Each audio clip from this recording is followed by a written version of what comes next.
Marcus Aurelius, one of the most powerful men who ever lived, wrote in his private journal these words: "You have power over your mind, not outside events. Realize this, and you will find strength." He wrote that alone, to himself, not for an audience, not for applause. He wrote it because even an emperor, a man who commanded armies and governed empires, still had to fight the same battle every single morning that you and I fight. The battle inside the mind. So, if you have ever lain awake at 2 in the morning replaying a conversation from 3 days ago, or spent an entire afternoon worrying about something that never actually happened, or felt your chest tighten every time your brain whispers, "What if things go wrong?" then this audiobook was made for you. Welcome to 14 Days to Stop Overthinking and Finally Find Peace. Over the next several chapters, you are going to understand why your mind creates these endless loops, what they are quietly costing you, and most importantly, how to break free from them in just 14 days. Not through willpower alone, not through toxic positivity, but through real, practical, science-backed, and yes, ancient wisdom that has stood the test of thousands of years. Get comfortable, take a breath, and let us begin. Part 1. The Mind That Will Not Stop. Why the brain creates endless mental loops. To fix a problem, you have to understand it. And the first thing to understand about overthinking is this: your brain is not broken. It is doing exactly what it was designed to do. The human brain evolved over hundreds of thousands of years in a world full of real physical threats, predators, famine, tribal conflict. Survival depended on the ability to anticipate danger before it arrived. The brain that kept rehearsing worst-case scenarios was the brain that kept its owner alive. Fast forward to today.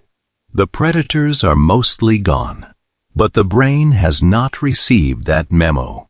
It still runs the same ancient threat detection software, just pointed at modern problems. Your boss's tone in that email, the silence after you sent a risky text, the unclear feedback in a performance review.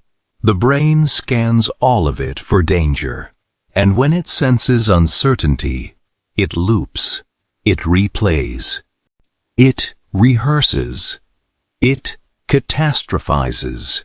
This is called the default mode network. When your mind is not focused on a specific task, it defaults to a kind of mental wandering. And for many people, that wandering is not peaceful. It is anxious, repetitive, and exhausting.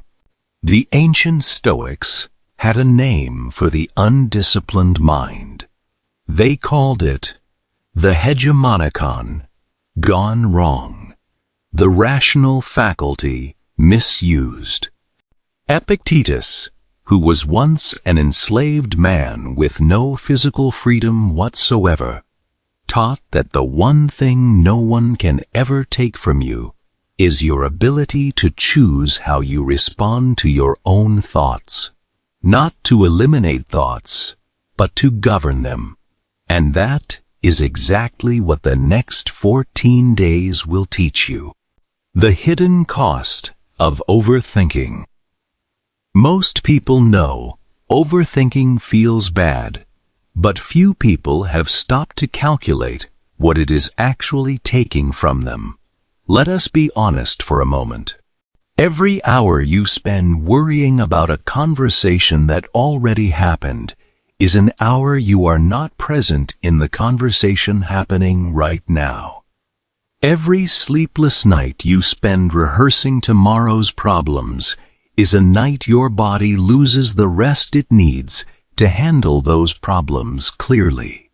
Every decision you delay because you are waiting for absolute certainty is a dream that quietly dies in a waiting room.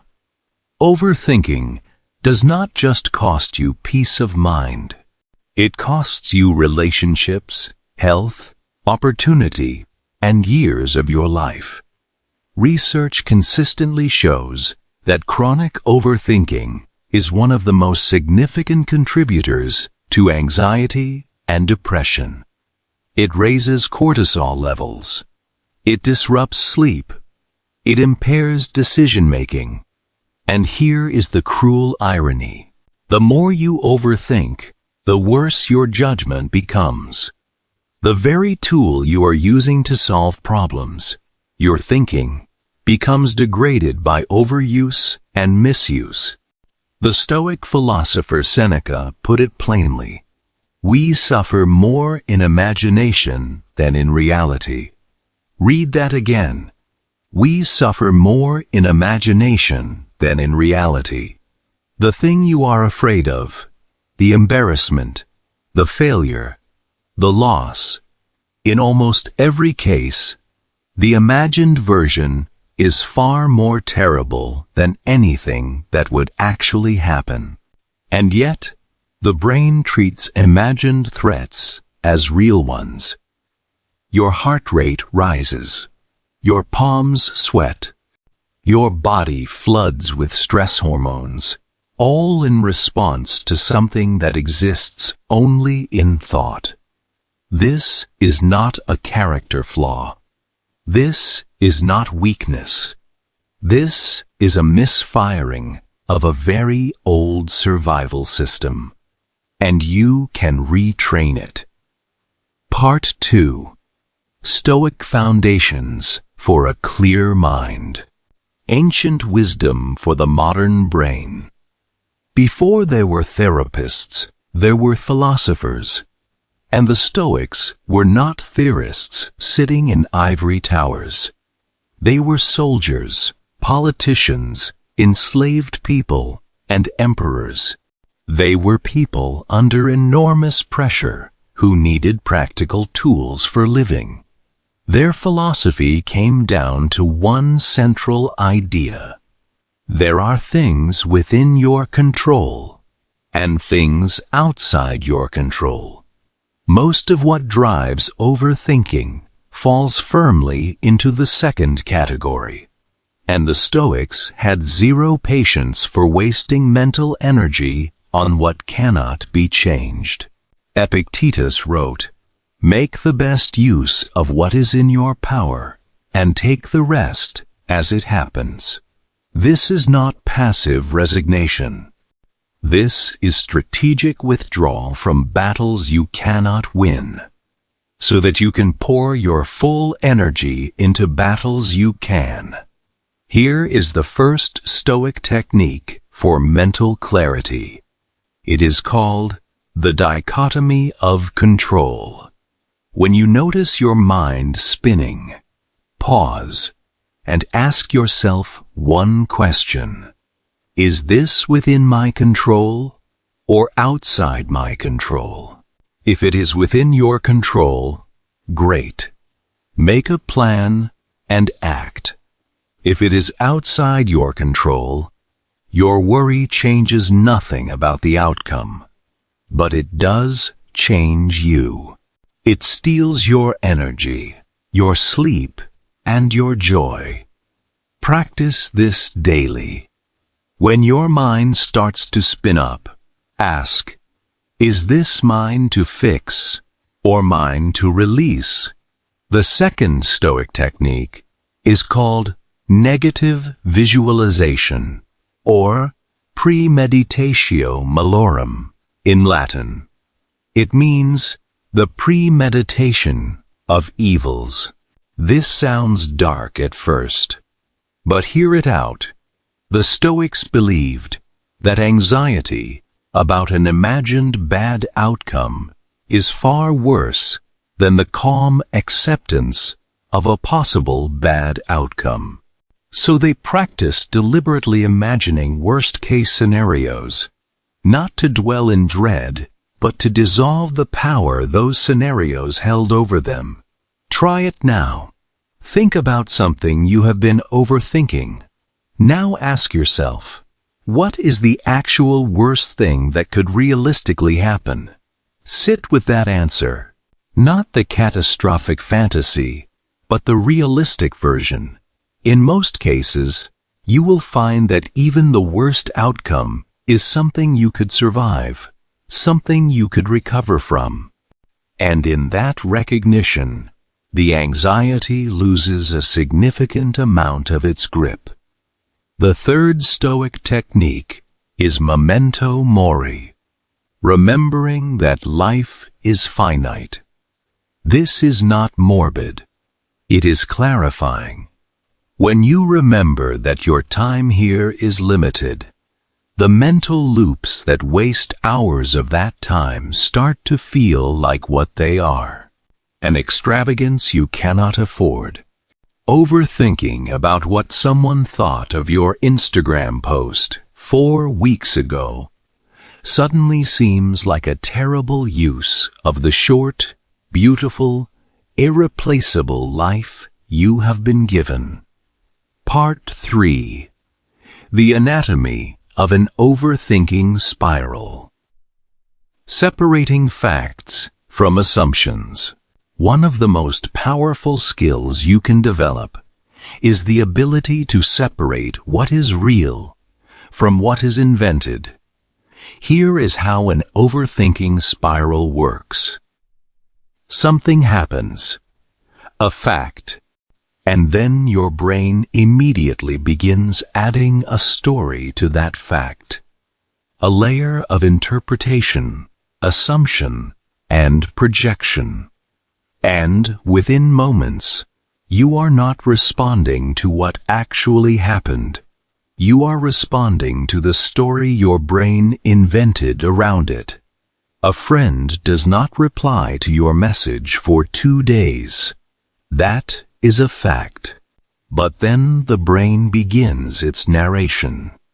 They must be angry with you.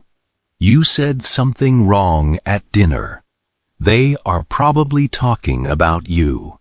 They do not want to be your friend anymore. None of those statements are facts. Every single one of them is an assumption, a story, a projection of fear onto a silence that could have 100 different innocent explanations.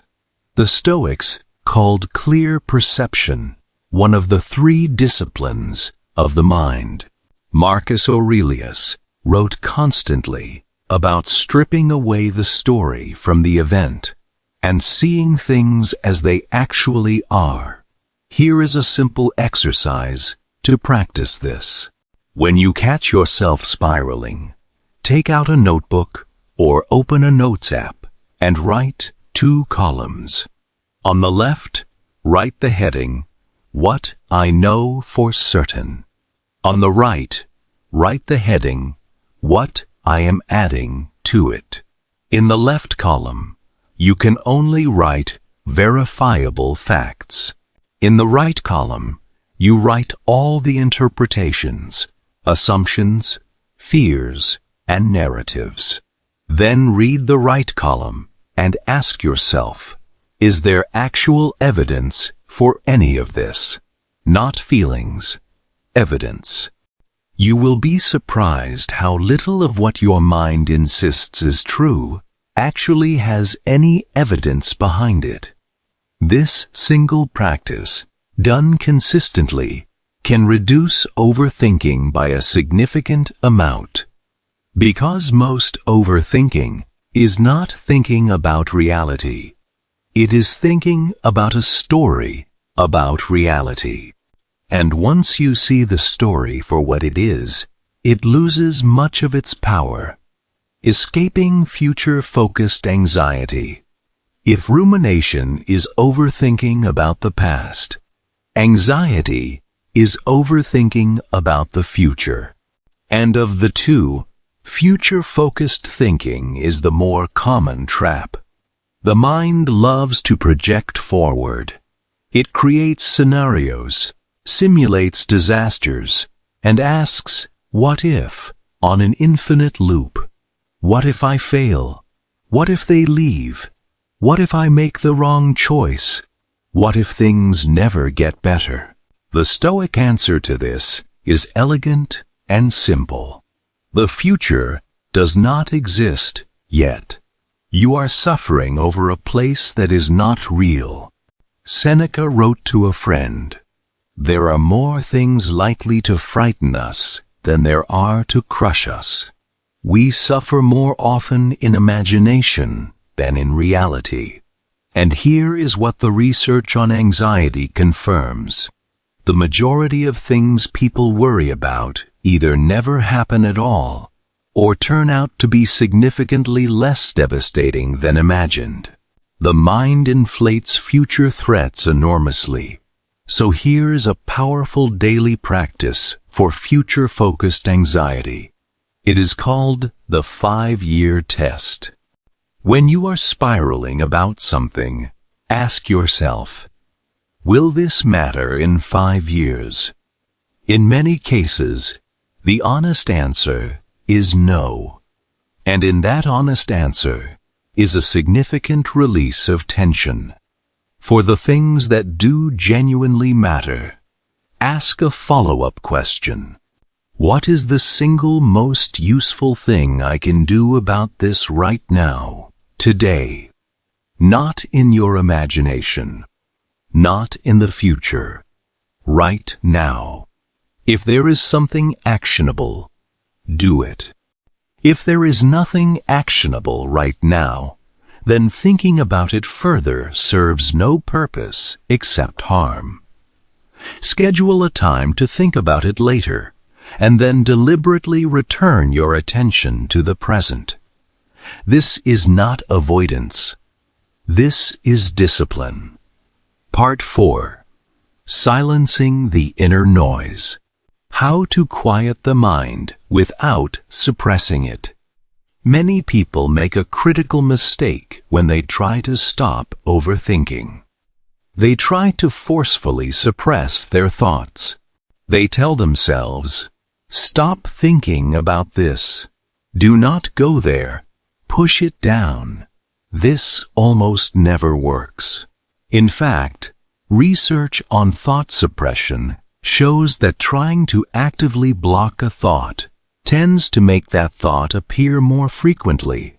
The classic example is this: do not think about a white bear. And of course, now you are thinking about a white bear. The mind is not a machine you can simply turn off. It is more like a river. You do not stop a river by trying to block it at full force. You redirect it. You build channels. You work with it. Here are 4 practical ways to quiet the inner noise without suppression. First, name the pattern. When you notice you are overthinking, simply name it out loud or in writing. You might say, "I am spiraling right now. I am catastrophizing. I am running the what-if loop again." This simple act of naming creates a small but powerful gap between you and the thought. You are no longer inside the thought. You are observing it. An observation breaks the automatic pull of the spiral. Second, use physical interruption. When the mind is stuck in a loop, the body can break it. Stand up and move. Splash cold water on your face. Take 10 slow, deliberate breaths. The nervous system and the mind are deeply connected. A shift in the body creates a shift in the mental state. The Stoics were great believers in physical discipline as a foundation for mental clarity. Epictetus trained his students in both philosophical reasoning and physical endurance. Third, engage your senses fully. Overthinking happens mostly in the abstract. Grounding yourself in the physical and sensory world pulls your awareness out of thought and into reality.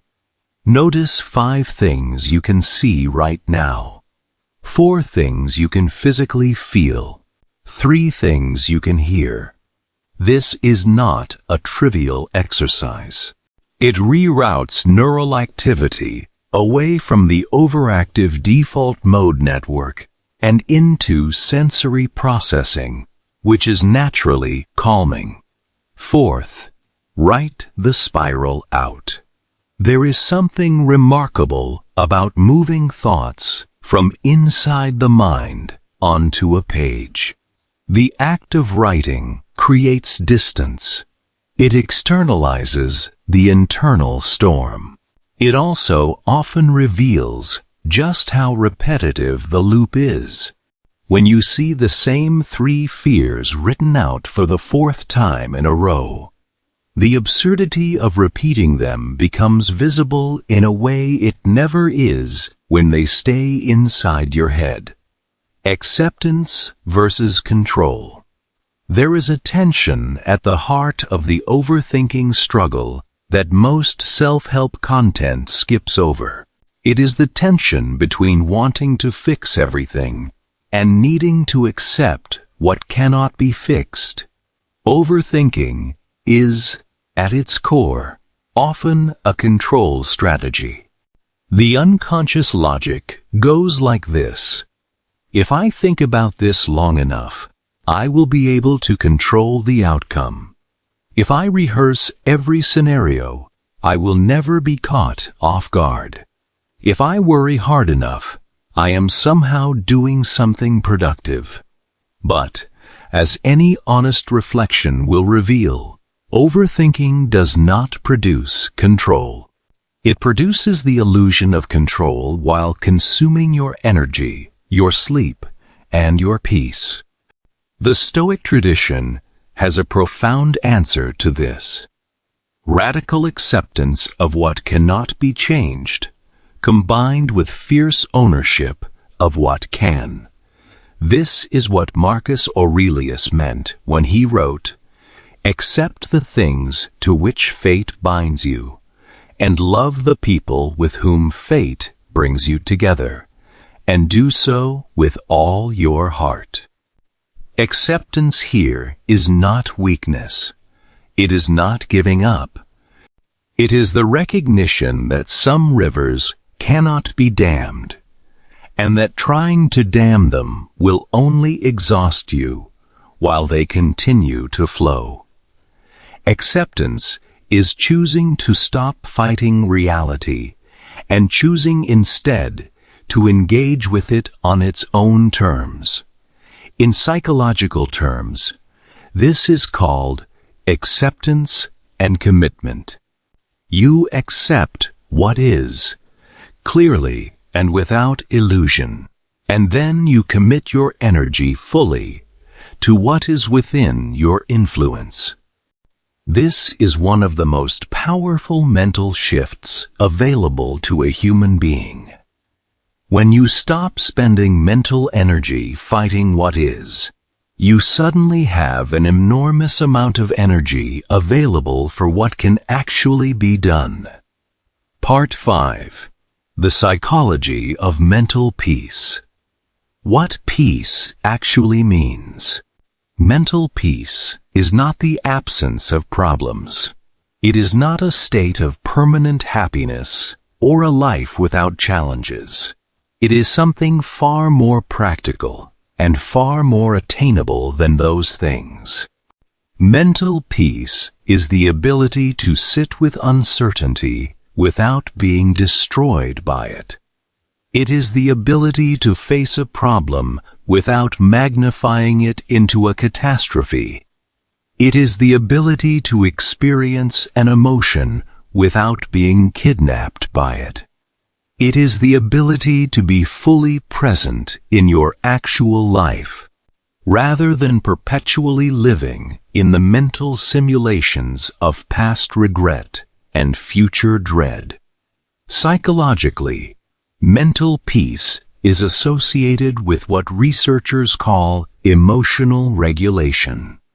The capacity to feel emotions without being overwhelmed by them, to process difficult experiences without ruminating endlessly, and to make decisions from a place of clarity rather than panic. This is not a personality trait you either have or you do not. It is a skill, a learnable, trainable, developable skill. And, like any skill, it gets stronger with deliberate practice. The psychology of mental peace also involves what is called a secure sense of self. This means your sense of identity and worth is not constantly contingent on external outcomes. When your inner stability does not depend on whether the email gets a response, whether the presentation goes perfectly, or whether everyone approves of your choices, you become significantly harder to overthrow.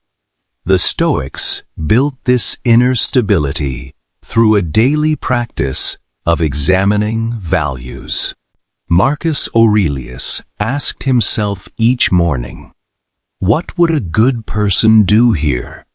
Not a perfect person, not an admired person, a good person, rooting his decisions in values rather than outcomes gave him a stability that external events could not easily shake. Part 6. The 14-Day Mental Reset.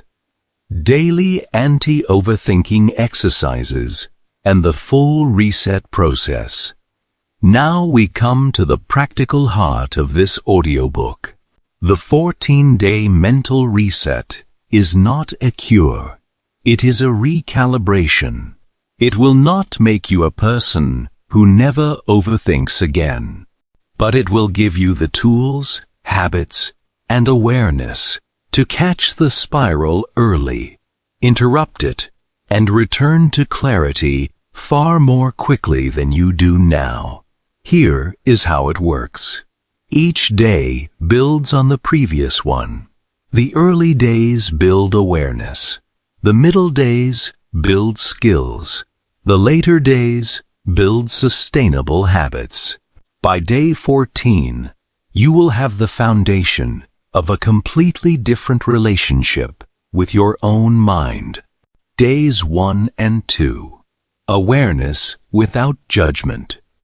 The first 2 days are entirely about observation. You are not trying to fix anything yet.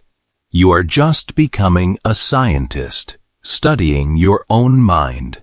On day 1, carry a small notebook, or keep a note open on your phone. Every time you notice yourself in an overthinking loop, write one sentence, just one. Describe what you are thinking about and how long you estimate you have been in the loop. Do not analyze it. Do not judge it. Just document it. On day 2, read back through what you wrote on day 1. Look for patterns. Are the same themes appearing repeatedly? Is it mostly about the future or the past? Is it about specific relationships, specific fears, specific areas of your life? Awareness without judgment is the foundation of all change. You cannot change a pattern you cannot see. Days 3 and 4. The fact versus story practice. Revisit the earlier chapter on separating facts from assumptions. These 2 days are for putting that practice into real use. Each morning, write down the biggest thing your mind is spinning about. Then, draw the 2 columns. What I know for certain. What I am adding to it. Practice this every time a spiral begins. By the end of day 4, you should be able to do a rapid mental version of this in real time, without needing to write it down every single time. Days 5 and 6. The dichotomy of control. Return to the Stoic framework. On days 5 and 6, every time you catch yourself overthinking, add one more question to your practice. Is this within my control or outside my control? Begin building the habit of deliberately, consciously releasing what you cannot change. This will feel unnatural at first. The mind will resist. It will insist that thinking about it more is useful. Gently redirect. Control what you can. Release what you cannot. Day 7. Rest and reflection. Day 7 is intentionally lighter. No new techniques. Today, review the week. Journal freely about what you noticed. What surprised you? What was harder than expected? What already feels different? Rest is not a reward for productivity. Rest is a biological necessity for the kind of neural consolidation that makes new habits permanent. Take day 7 seriously as a day of reflection and recovery. Days 8 and 9. Sensory grounding and body practices. On days 8 and 9, you introduce the body-based practices in a more structured way. Each morning, spend 10 minutes in deliberate sensory awareness. Sit quietly. Notice what you hear, see, and feel physically in your body right now. Not tomorrow. Not yesterday. Right now. Each evening, spend 5 minutes doing slow, deliberate breathing. 4 counts in. Hold for 4. 4 counts out. This is not meditation in the traditional sense. It is nervous system regulation. It physically quiets the stress response that fuels overthinking. Days 10 and 11. Rewriting the narrative. By day 10, you have enough awareness to begin actively rewriting some of the mental narratives that fuel your spirals. Choose one recurring overthinking pattern you have identified. Write down the story your brain tells you about this situation. Then write an alternative story, one that is equally plausible but less catastrophic. Not a falsely positive story, a realistic, fair, balanced one. Practice holding both stories simultaneously. Notice that the catastrophic version is not the only possible interpretation. It is one of many, and it happens to be the one your brain defaults to, not because it is true, but because your brain is wired to weight threats heavily. Days 12 and 13. Building the acceptance muscle. On these 2 days, practice the radical acceptance principle. Each morning, write down one thing in your current life that you cannot control and have been resisting. Then write, as clearly and plainly as you can, I accept that this is outside my control. I release my resistance to this reality. I will focus my energy on what I can actually influence. This is not saying the thing is okay.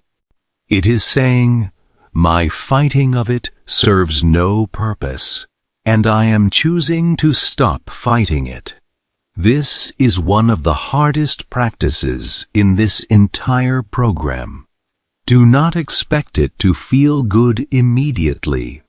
Acceptance often feels like grief at first, because you are letting go of the illusion of control, and that illusion, even when it hurts you, feels like safety. Day 14, Integration and the Life Forward. Day 14 is not an ending, it is a beginning. On this final day, write a letter to yourself. Not a dramatic letter, a practical one. In it, describe the patterns you noticed, the tools that worked best for you, and the 3 practices you intend to carry forward as daily habits. You know yourself now better than you did 14 days ago. You have interrupted your own spirals multiple times. You have seen the difference between facts and stories. You have practiced releasing what you cannot control and engaging what you can. You have given your nervous system real tools to work with instead of just telling yourself to calm down. The work does not end on day 14, but the foundation is built. Closing. The peace that waits for you. The ancient world is full of stories of people who found peace not because their circumstances became easy, but because their minds became disciplined. Epictetus was enslaved. His peace did not come from freedom of body. It came from freedom of mind. Marcus Aurelius ruled an empire under constant threat of war, plague, and political betrayal. His peace did not come from the absence of problems. It came from his daily, deliberate practice of returning to what mattered. Seneca wrote letters about the fear of death while knowing his own time was running out. His peace did not come from avoiding reality.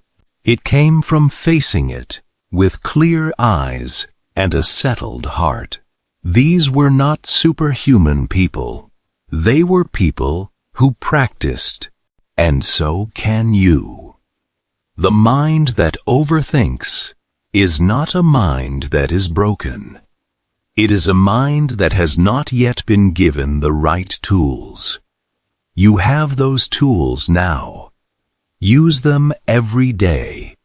Not perfectly, not without setbacks, but consistently. Peace is not a destination you arrive at and then stay at forever. It is a direction you walk in, day by day, thought by thought, choice by choice. You started this audiobook because something in you knew it was time to stop carrying the weight of every worry, every what if, and every mental replay reel. That something in you was right. Begin again tomorrow. Begin again the morning after that. Build the habit of choosing clarity over chaos, presence over projection, acceptance over resistance. The peace you are looking for is not out there. It never was. It is inside the mind that you are, right now, learning to govern. And that mind, your mind, is more capable of peace than you have yet allowed yourself to believe.